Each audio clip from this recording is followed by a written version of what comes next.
Yo, when I was hearing this song right here, I was in Jackson State Prison doing my first, not my first bid, but it was my first bid while I was with Tori. I actually remember it like it was yesterday. I was, it was the longest and the worst time I had ever done in Jackson State Prison. I remember because when I went to go to jail, we actually got lucky because Tori managed to put down the money that I was supposed to put down while I was on a run. That was the plan, and that actually got me some leniency, and they gave me 9 months in prison instead of like the whole or the rest of my time, which I think was like either they were gonna give me the whole. Either way, it's besides the point.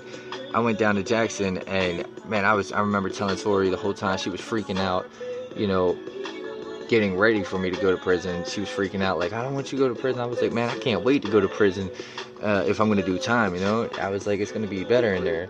Man, tell me why. I don't know, man. It's like our whole relationship. Anything I said always got thrown back in my face, no matter how true it was before I was with her. It turned out to be the opposite after I got with her. I got in there, and the second I got in there, somebody had ended up going through my bag and taking my stamped envelopes, and like my pictures and shit. And like I was about to buck on the CERT team and shit. I was like, yo, fuck y'all niggas. I ain't going nowhere because you get like stripped down and shit. Either way, man, that shit happened. I ended up going to the mental health dorm. Somehow I got put on level 4 mental health, but that shit was sweet after that. And the whole time I was in there, I couldn't talk to Tori at all. She couldn't mail me. She didn't know the address. And even if she did, you know, it's like it would have took me forever to get the first letter. And I think it took about a good 4 weeks before I got that letter, because I stayed there for six weeks before going to my permanent camp. But yeah, they got radios in the walls in your cell, and as long as you got some earbuds, you're good. And yeah, man, I would hear this song and a few other ones and shit. That's pretty much where this song right here takes me to, though. Pretty much.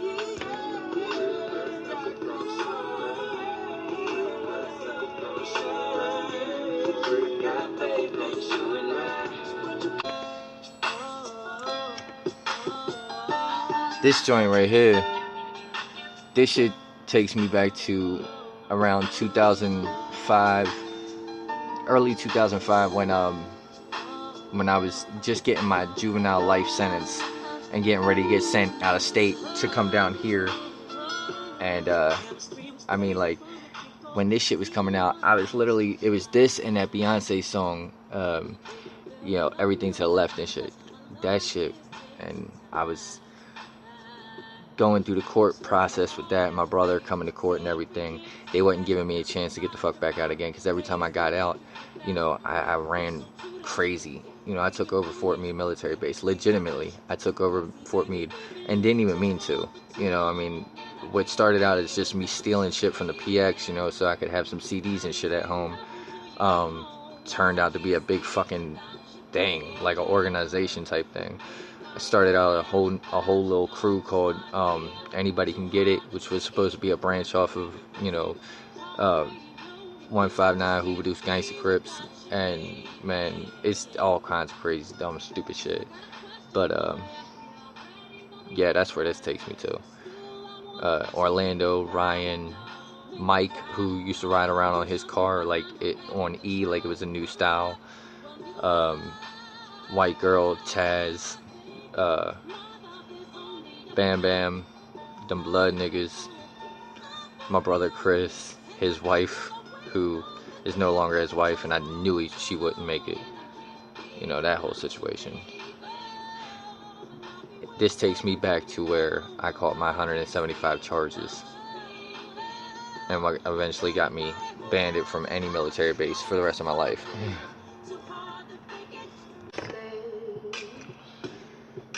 This song right here takes me back to right before I got locked up, my first bid with Tori, when we were living in Douglasville, when we had that house. And right when our life was looking like it was really honestly going to be it was like the best it could have been right then. She had a car, there was a car available for me, I didn't have my license yet, but I was already learning how to drive. But it was me, Tori, Stevie, Reed, Adrian, and Kim, and we were all living in this one big ass fucking house. And me and Tori, we had the basement, which was not a bad thing for once in life. It was actually really nice. And pretty much this takes me back to riding in the truck and all the kids singing this shit.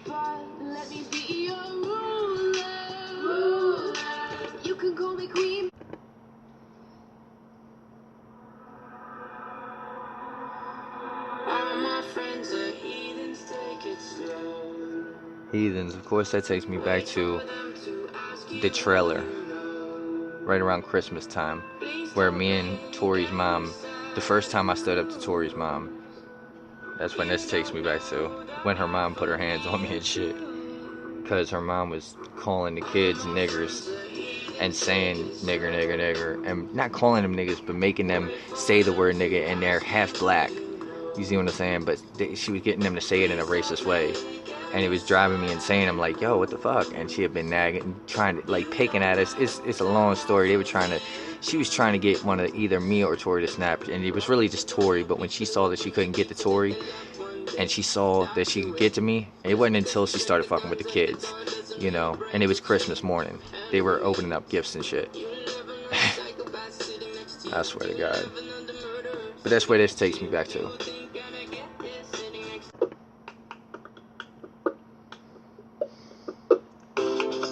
What does this take me back to? This shit takes me back to a good time. It takes me back to the beginning of me and Tori's relationship. This shit takes me to Hometown Inn, when me and her had that corner bedroom or corner hotel room. And I mean, like, I don't know, it was a good time. You know, her mom brought the kids over, let them stay for a night. And I was still brand new into the relationship, so it was really nice. The smell of the Febreze in the air from when we were cleaning that room, and yeah, and then some other memories too. Hi, I'm looking for Stadia. What? What's Stadia? Stadia is. This song right here, this is my shit. This reminds me of when me and Tori's first time going homeless, and we hadn't gotten to go homeless yet. We had just gotten kicked out of Mika's place in Buckhead, and we were in the transition to going to Bankhead, and we just didn't know it yet. But in the process of that, during that day, we were looking for a place to chill in downtown Atlanta, and she ended up calling up, what was her name? Mama something, I can't remember, but she had a penthouse or condo up in a high rise. That shit was high as fuck, but either way, and shit was nice. She had a nice ass place, but apparently she was like stealing that shit somehow. But when she picked us up, she was banging this shit. Like, this is what was playing.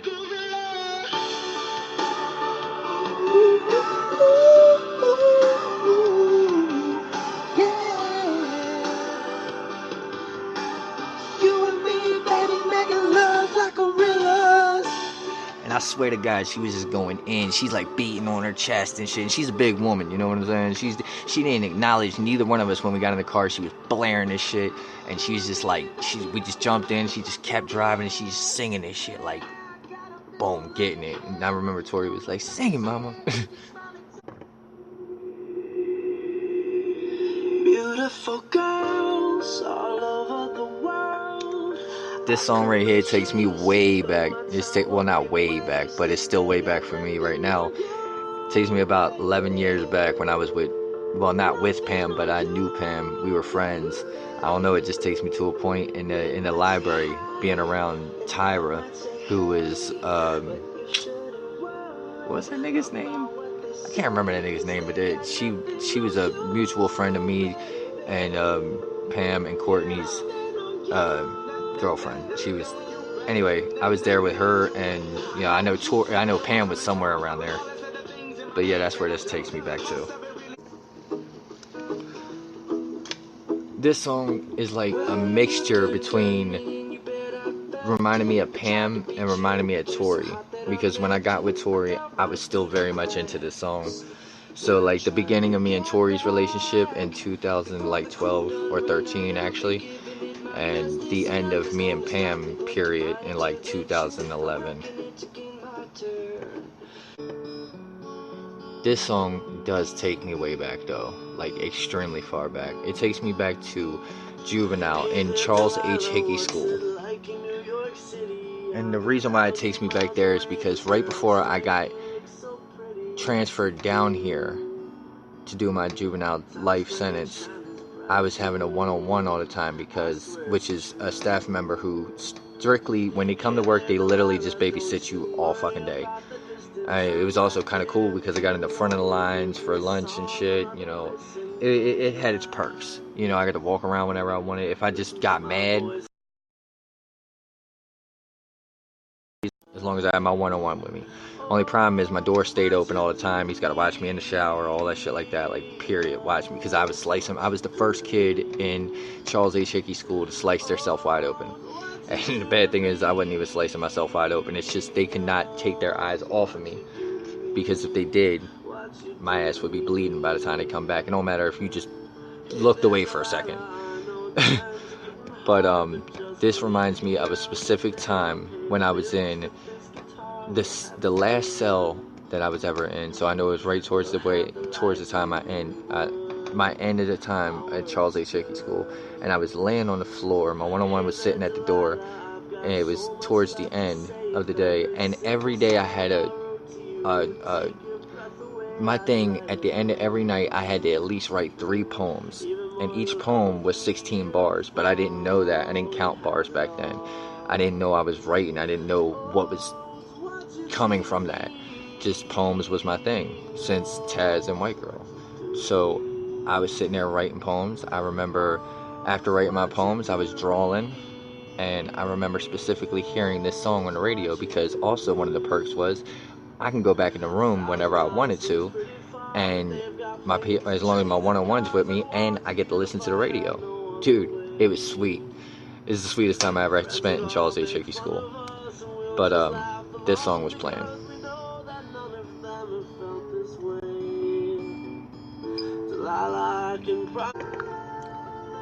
This song right here, Just the Way You Are by Bruno Mars, this reminds me of Pam, strictly Pam.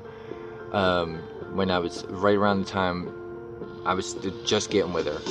I had just gotten out of jail, got down there in Must Ministries, and I remember briefly, she was living she was living by the falls, or not the falls and the peaks in Kennesaw, but she was living at the trailer park right across the street. Why can't I remember the name of that? Shadowwood, I think, some shit like that. Anyway, she was living over there with her friend, who for some reason reminds me of A with Tori, or Adrian with Tori. But either way, and I remember going over there all the time to see her and shit, because me and Pam, we were like inseparable. Like we never fucked or anything, but everybody thought, you would have thought we were together, you know, before we were together, because that's how we were. We were just cool like that. So I was going over there every day walking, like it's like a almost 3-hour walk from Must Ministries straight up Bells Ferry Road to Shadowwood. And yeah, that's what it was, right there by the Walmart. And I would walk it, man. And then one night it got so late, I just said fuck it. I wasn't going back. And I lost my place there at Must Ministries. And I remember Jersey was so mad at me, man. He was so mad at me. He was like, yo, he was just telling me like the day before, he was like, yeah, because he gave me a ride the day before that. He was like, yo, son, don't fuck up this shit with Must Ministries, because you think she's going to give you a place to stay when you lose your place here and shit. He was trying to tell me some real shit, but, you know, I didn't listen to him. He was one of the realest friends I ever had. He came and visited me when I was in jail. Even asked if he could fuck the bitch that I was fucking, like everyone's. No, I wasn't even fucking that bitch. Just a little trick that was hanging around me all the time. She had a big crush on me, but I paid her no attention whatsoever. Not until I got out, and then I smashed one time and never smashed again. But yeah, that nigga was real as shit. And thanks to my irresponsibility